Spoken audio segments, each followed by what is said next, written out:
Ah, I'm tired. In the middle of the night, I head home with an exhausted body. Due to work, I stayed at the office quite late. Feeling sorry for my husband Felix and my father-in-law Oliver, who I live with, I hurried home. Suddenly, I stopped in front of my house. The garage was open. Before I could wonder why, the car in the garage suddenly sped out. I let out a small scream, eek, and shrank back. The car that had sped out suddenly stopped in front of me. Oliver was gripping the steering wheel in the driver's seat, and as soon as he noticed me, he opened the passenger door from the inside.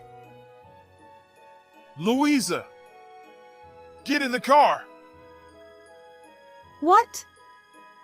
Wait a minute. What's going on? At this hour? Don't make a fuss. I'll explain later. Just get in quickly. Pushed by his intense urgency, I quickly opened the passenger door and got into the car. Before I could lock my seatbelt, Oliver sped off again, and I let out another small scream, eek. As the car started, I heard a shout from behind. Turning around, I saw Felix shouting something unintelligible. He seemed to be chasing the speeding car, desperately trying to catch up with us. What is this situation? Felix, with a furious expression, was chasing us from behind, while Oliver, with a serious face, gripped the steering wheel. Sandwiched between the two, I could only continue to grimace in fear. My name is Louisa. I work at a company near the station and live with my husband Felix and my father-in-law Oliver. My husband and I work at the same place, but Felix is a full-time employee, and I work part-time. I handle most of the housework, and Felix helps out without complaint when asked. Felix has a handsome face. At random moments, he looks at me with his droopy eyes and slightly raised mouth corners. While washing dishes, he would stare at me with a slight smile, making me chuckle. What? What are you looking at?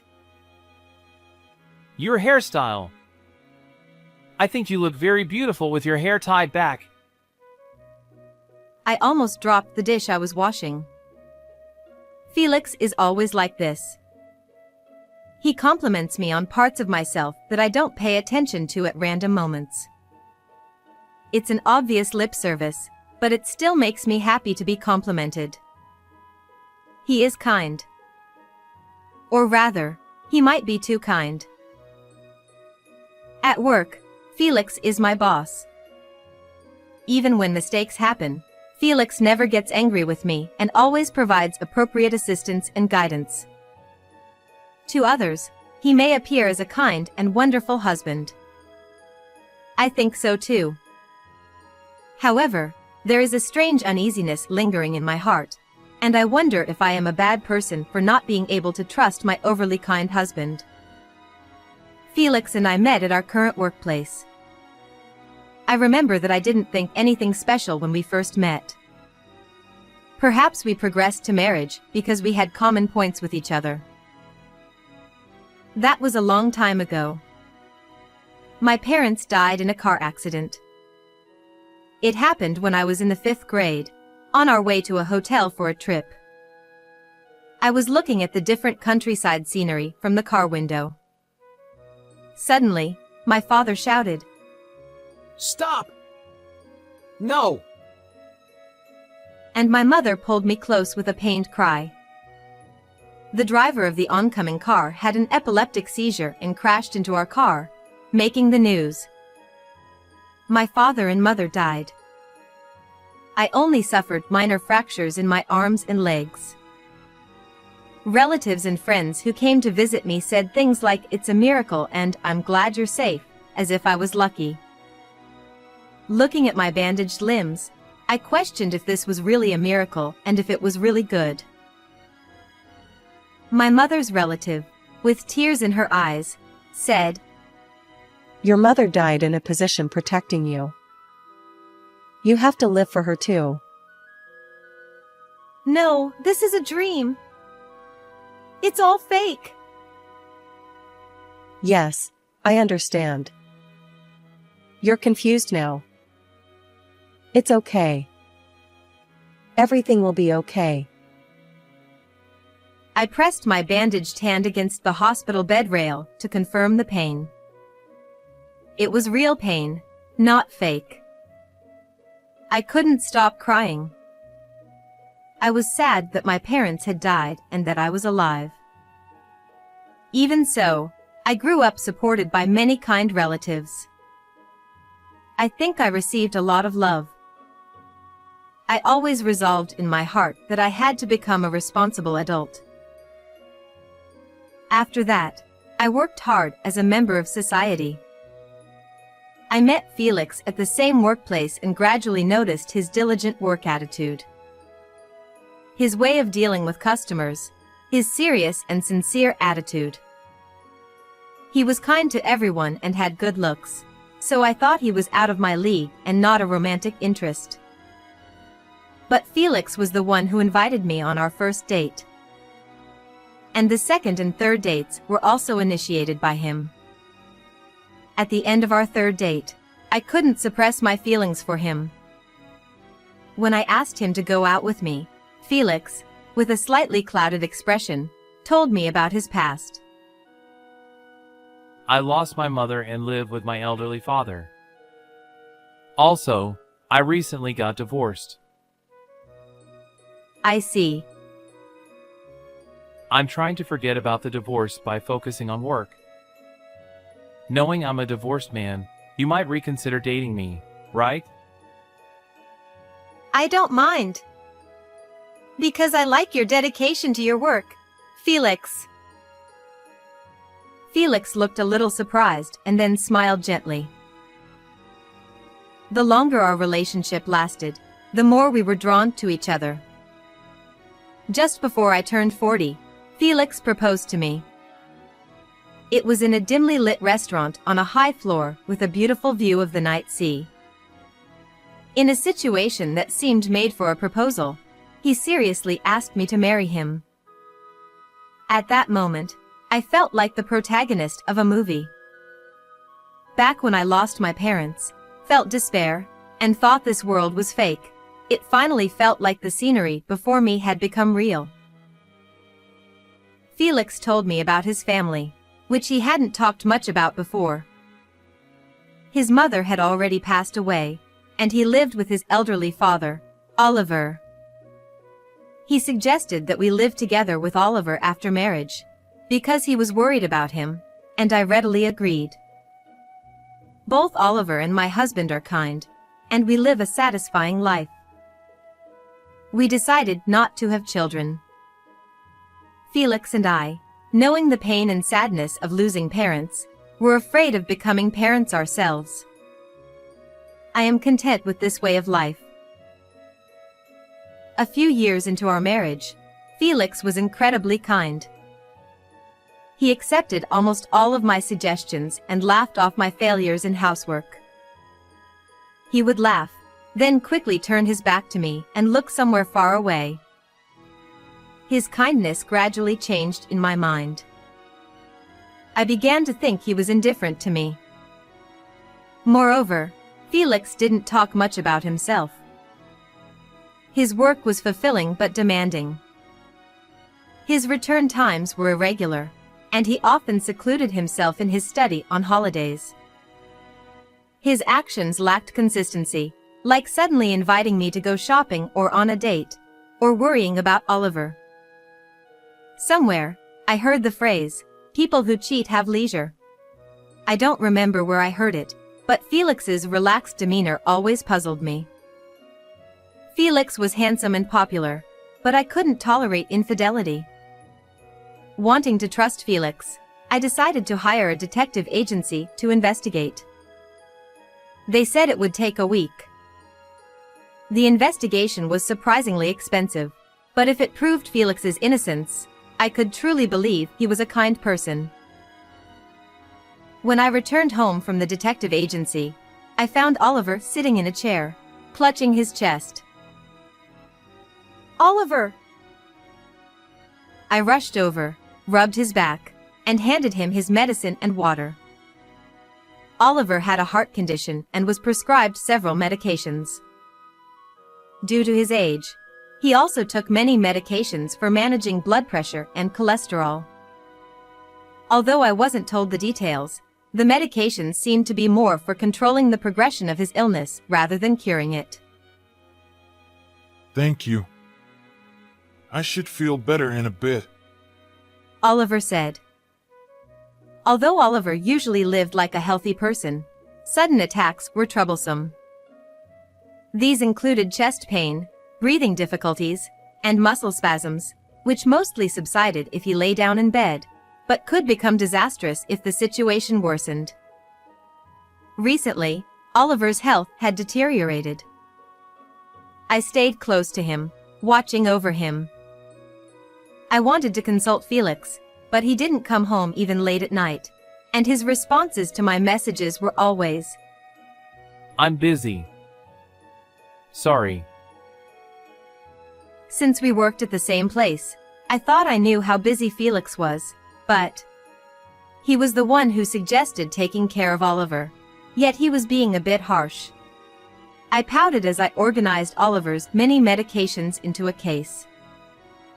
It felt off. A week later, I was in the narrow office of the detective agency. Sitting on a well-worn sofa, I listened to the findings of the investigation. In conclusion, Felix was having an affair. I was told he was in a relationship with a woman named Ida. Ida, a name I had never heard before. As I looked at the name of this unknown woman and the photo of her profile, which seemed to have been taken secretly, I felt depressed. Divorce. I muttered as if it were someone else's problem. Losing my parents and getting used to loneliness, I had grasped a fleeting happiness. I smiled faintly. Returning home, I put the documents from the detective agency on an unused shelf. I put a kettle of water on the stove and started preparing my favorite herbal tea. As I poured hot water into the glass pot, the sweet, honey-like scent of linden filled the room. What a nice aroma, Louisa. Oliver said, coming out of his room while holding his leg slightly and smiling. I immediately supported Oliver by his side and sat him down on the living room sofa. When I handed him the TV remote, he shook his head quietly, so I made 2 cups of freshly brewed herbal tea and sat down. It's delicious. I should sleep well. Oliver said.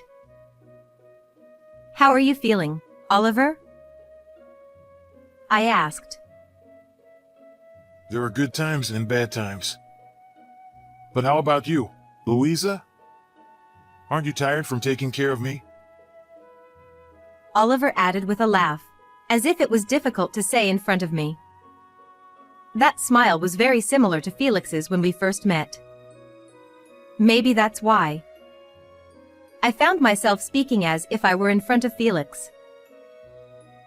I told Oliver that I had hired a detective agency to investigate Felix. I expressed my feelings of being unable to forgive him. I mentioned that I would confront Felix with the facts and consider divorce depending on his attitude, and that I had prepared the documents.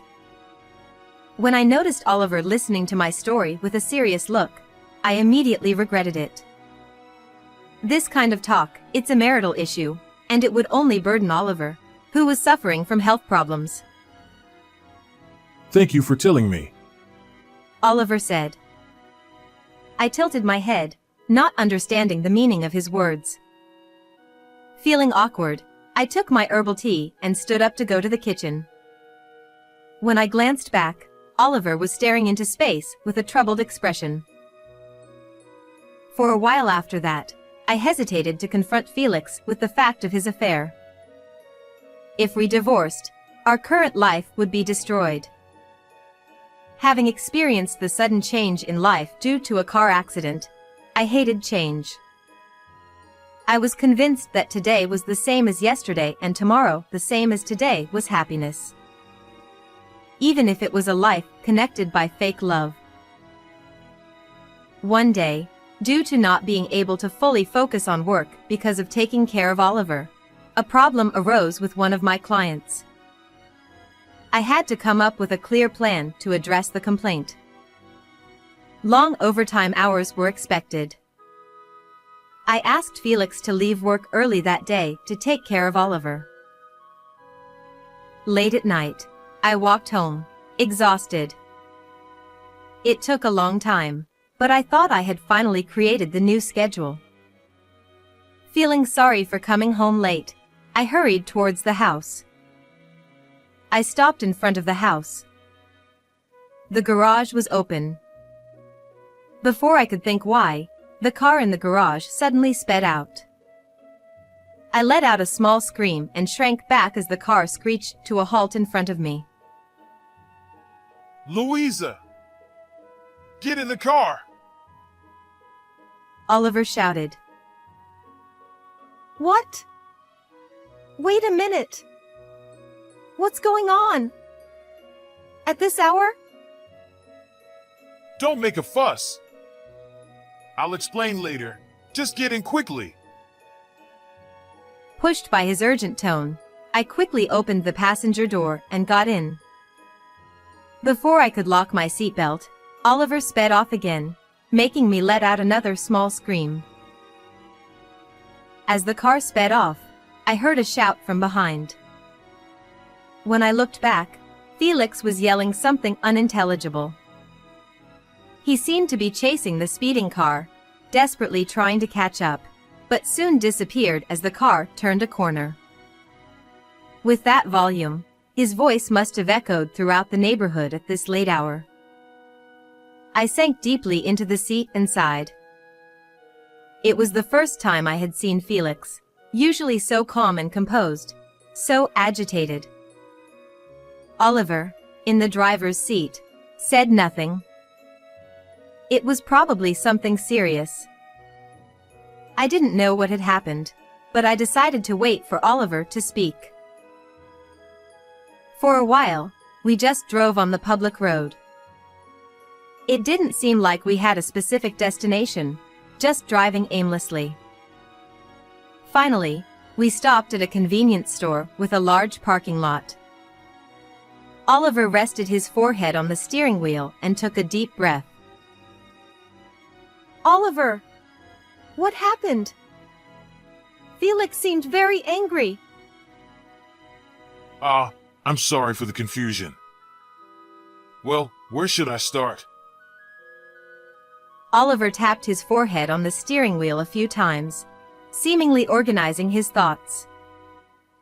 Trying to be considerate, I said, "I'll get us some drinks." And bought drinks from the convenience store, handing one to Oliver. Sorry, Louisa. This is going to be a bit of a long story. Will you listen? With that preface, Oliver began his story. Oliver said, Yes, that's right. I need to start by talking about my wife, Felix's mother, Eliza. It was surprising that the root of this commotion was related to my deceased mother-in-law, and I tilted my head in confusion. Felix's mother, Eliza, was said to be a very amorous person.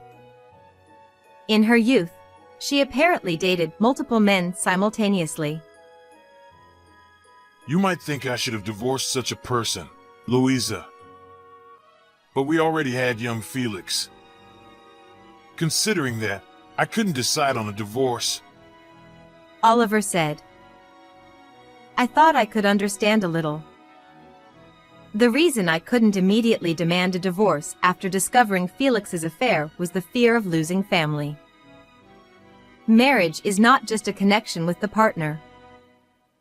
I might lose Oliver, who has been kind to me, and his friends. Thinking that way, I couldn't take a step forward. But Eliza was never an irresponsible woman. That might have been her only virtue. Oliver continued. He said that Eliza made time for all the men she was dating and faced them earnestly. She never pushed household chores or childcare onto Oliver. She fulfilled her duties as a mother and wife with Oliver's cooperation, and used the free time that ordinary women might spend on hobbies to be with other men. She also considered Felix's development and never revealed the truth to him. Oliver smiled slightly as he looked at the bright lights of the convenience store in front of us. Eliza used to say it was pure and honest multiple dating as if it were her catchphrase. Oliver said. He accepted Eliza's lifestyle. He had no choice but to forgive it. Although it didn't feel good, he realized that pretending not to see it had almost no impact. But their time as a family was to end very quickly. Eliza was diagnosed with a brain tumor at a young age and was told she didn't have long to live, but she remained nonchalant. Before her condition worsened, Eliza told each of her lovers about her illness and said goodbye. And in the end, Oliver let go of the steering wheel and gently looked at his palm. In the end, she passed away in the hospital ward, holding Oliver's hand. but I couldn't just be depressed. For Eliza's sake, I worked hard to raise Felix properly. Oliver said. However, bad signs began to appear when Felix was in high school. Felix grew up to be an extreme womanizer. Unlike Eliza, he inherited only her amorous nature in the worst way. He would charm women with gentlemanly behavior and then irresponsibly discard them when he got bored. Oliver tried to stop this by having careful conversations with Felix. But Felix's bad habits with women never changed, and he eventually got married to me. At first, I was against marriage. It was obvious that you would be unhappy, Louisa, but Felix. Oliver proposed living together as a condition for marriage. For Oliver, who had physical disabilities, it was a very attractive offer. However, most of Oliver's care was left to me, and while Felix appeared kind on the surface, he was always out playing. Despite being busy with work, he still made time to cheat, which was practically a disease. At first, he said things like, I'll stop playing around and prioritize married life. Oliver thought he would observe for a while, but in reality, Felix was secretly playing around. In the end, a person's nature doesn't change easily. Oliver said, Louisa, you told me about the results of the detective agency's investigation, didn't you? I was grateful for that. I thought it was time to give Felix a good scolding. It's kind of a strange story, I replied. What? Oh, yes, it is. Felix is twisted. I need to face my son properly. Oliver said. I looked down slightly.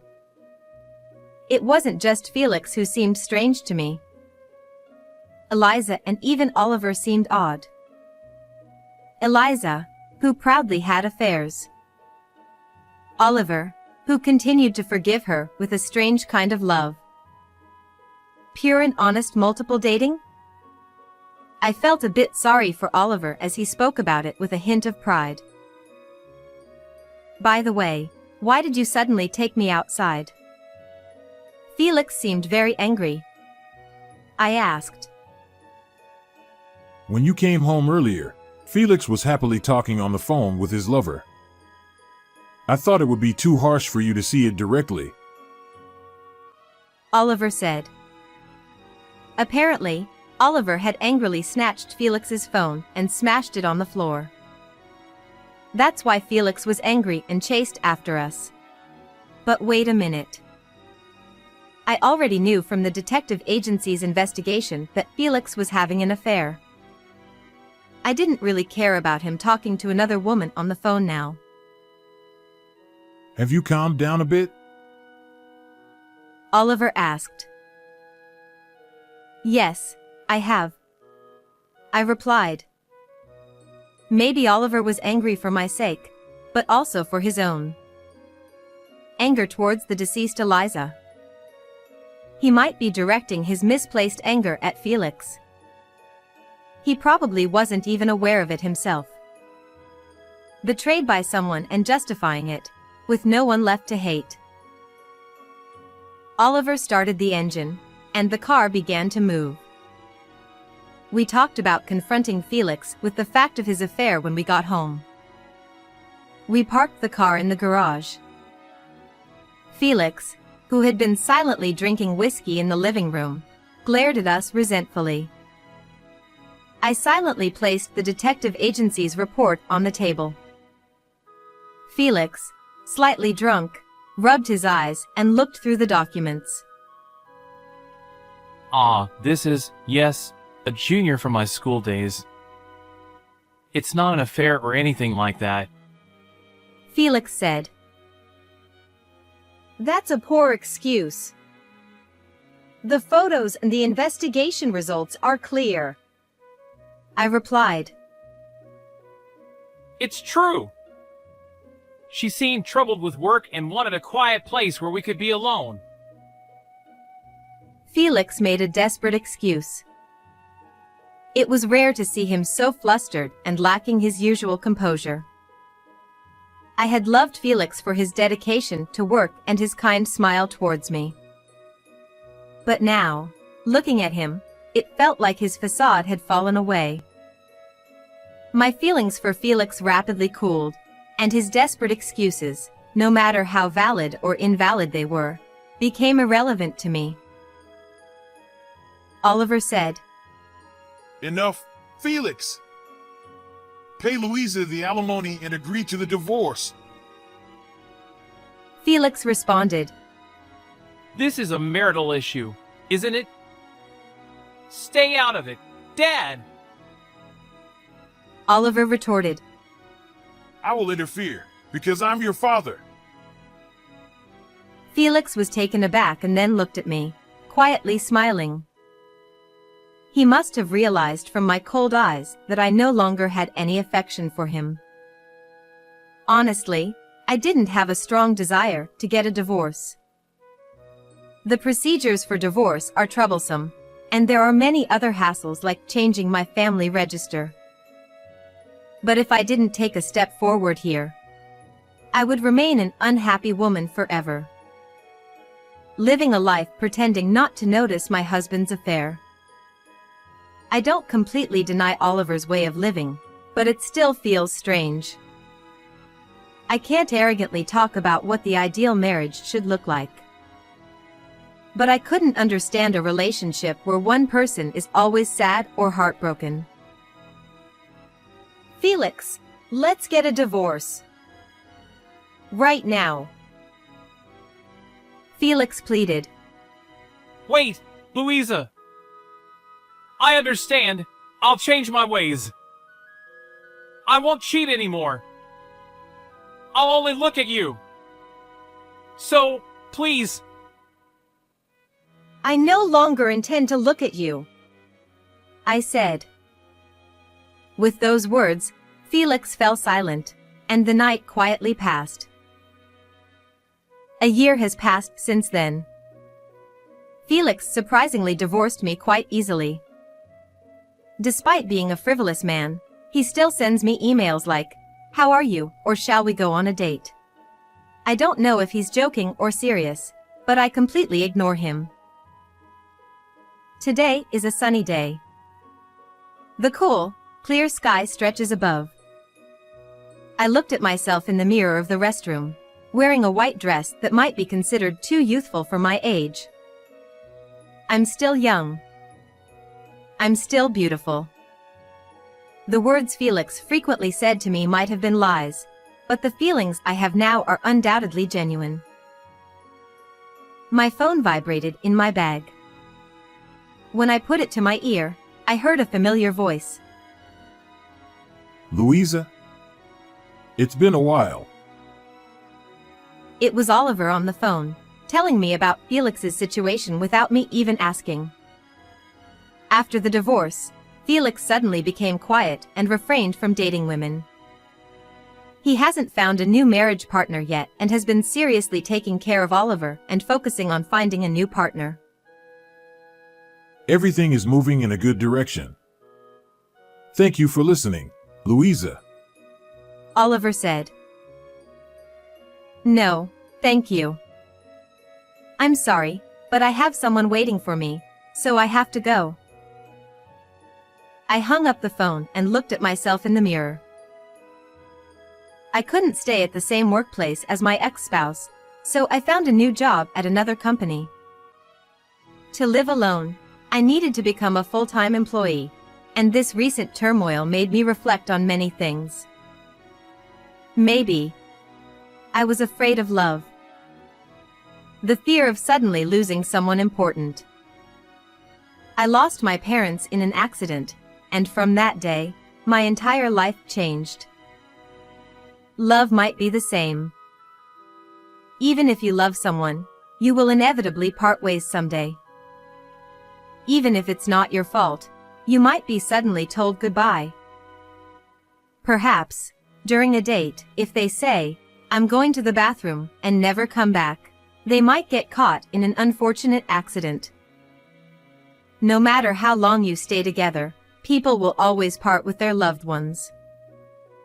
No one can live forever. Knowing that pain, suffering, and sadness from a young age, I might have been somewhat indifferent to love.